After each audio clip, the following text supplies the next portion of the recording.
guys, welcome to this channel. Join me while I unbox this Korean noodle pot. My name is Kadi and this is the KCC and Audi creator video. So stick around while I unbox this, okay? So this pot is made of aluminium material and the finished type is painted. It is 6.5 ounces. That's the capacity. That means it can make 1 noodles. And guys, it is perfect to cook ramen for 1 person, and it is convenient to use indoors and outdoors. So I had to get it, guys. And I got like an extra gift, which is this dried kimchi. And the aluminium pot makes the noodles taste better with fast eating.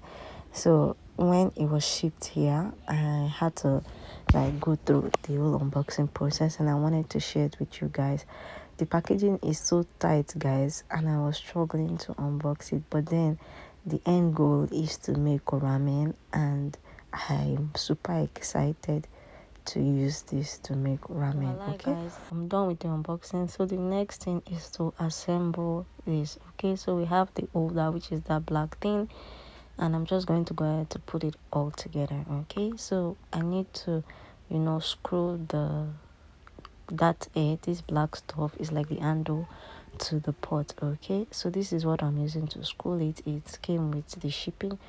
So what I'm doing is I'll put the black stuff on top and pass the screw through the underneath of the pot. I'm just going to go ahead to screw it, guys. So this is it. My pot is ready. I've unboxed it, and as I've assembled it, it's time to make Korean noodles, guys. I am so excited. So thank you for watching this unboxing and assembling video. Do remember to like, to share, to subscribe, and turn on the notification button. And I'll see you guys in another video. Bye, guys.